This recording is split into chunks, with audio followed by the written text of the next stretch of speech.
জয় শ্রীরাম। তো কালকে আমরা কাশী বিশ্বনাথ মন্দিরে এসে পুজো দিয়েছিলাম সন্ধেবেলা। আর এখানে এই যে ধামটা আছে, তো এই ধামে ছিলাম আমরা। তো এই যে সবার সাইকেল এখন বাঁধা হয়ে গেছে। তো এখন বাজে 8:45। আমরা একটু লেটেই উঠেছি আজকে, না যে একটু লেটেই বেরোবো, কেননা আর 230 কিলোমিটার মতো বাকি আছে আমাদের যেতে। তো এখন সেখানে যাব। তো সেই দিক দিয়ে এখন কোন রাস্তা দিয়ে যাব, তাই জন্য এখানে যে দাদা থাকে ওই দাদার কাছে জিজ্ঞাসা করো, কিন্তু দাদাকে পাচ্ছি না খুঁজে কোথাও। তো দাদা আসলেই জিজ্ঞাসা করে আমরা বেরোবো। তো বাকিটা রাস্তায় যেয়ে তাহলে কথা হচ্ছে। তো এই দুটো দাদা আমাদের কলকাতা থেকে, তো এনারা পুরো 8 মাসের ট্যুর নিয়ে বেরিয়েছে। তো আমরা যেখানেই ছিলাম রাতে সেখানেই ছিল পাশে, এখনই নিচে নামলো, উপরে ছিল তো বুঝতে পারিনি। তো 8 মাসের পুরো ট্যুর নিয়ে বেরিয়েছে।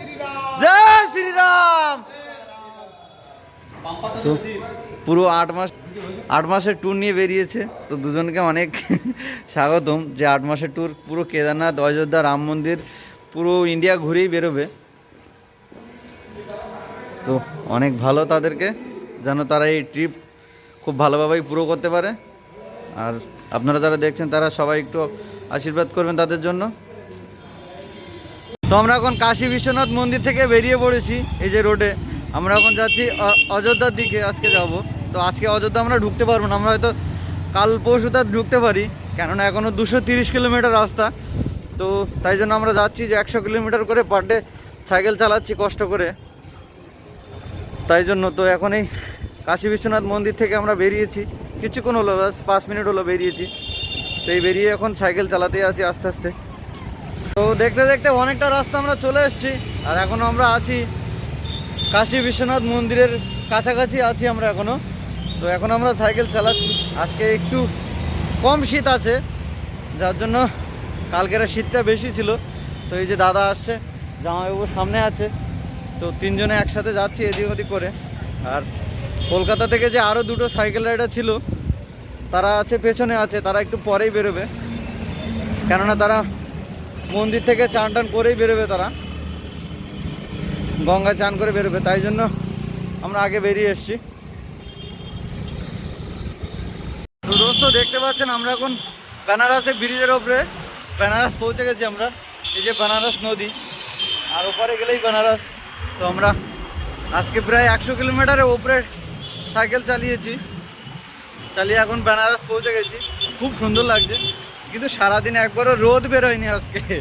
এই যে এখন একটু রোদ বেরিয়েছে, এই যে এখন হালকা হালকা রোদ দেখাচ্ছে। এই যে জয় শ্রীরাম, হর হর ভোলে, জয় শ্রীরাম। থেকে 30 কিলোমিটারের উপরে সাইকেল চালিয়ে এসেছি, আর এখন বাজে 11:52, মানে 12টা বাজতে 8 মিনিট বাকি আছে। তো এখনও পুরো কুয়াশা দেখতেই পাচ্ছেন, আর ঠান্ডা, অতিরিক্ত ঠান্ডা লাগছে, সাইকেল চালাতে পারছি না, হাত পা সব জাম হয়ে গেছে। এত পরিমাণ ঠান্ডা বেড়েছে যে যত যাচ্ছি মন্দিরের দিকে ততই শীত বাড়ছে, আর কষ্ট হচ্ছে খুব সেরকমই। দেখুন পেছনে আমাদের আরও 4 জন সাইকেল রাইডার, কাউকে দেখা যাচ্ছে না দূরে, সব অনেক দূরে। আমি একটু আগে বেশি জোরে চলছি আমি, খুব ঠান্ডা লাগছে। আগে যাওয়া যাক, দেখি আরও কতটা যাওয়া যায়। কালকে আমরা বক্সা যে মন্দির ছিলাম, সেই মন্দির থেকে আমরা আজকে যাব জৌনপুর, মানে প্রায় 80 কিলোমিটার। এখন বাজে 12টা। তো প্রায় 30 কিলোমিটার মতো সাইকেল রাইড করেছি, আর এখনও পর্যন্ত 50 কিলোমিটার করব। কন্টিনিউ সাইকেল চালাচ্ছি, কেননা দাঁড়াচ্ছি না। কেননা ছত্তিশগড় থেকে আমার একটা ভাই আসছে, ভাই না দাদা, গগন সাগর, তাকে আপনারা চেনেন, কেননা কেদারনাথে একসাথেই গিয়েছিলাম আমরা, গগন ভাই আমি।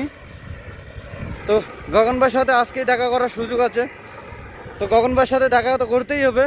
তো গগন ভাইও রাম মন্দির আসছে, একসাথে রাম মন্দিরে প্ল্যান বানানো হয়েছিল আমাদের, যে সাইকেল নিয়ে এবারও রাম মন্দির যাব। তো গগন ভাইয়ের সাথে দেখা হবে। জয় শ্রীরাম।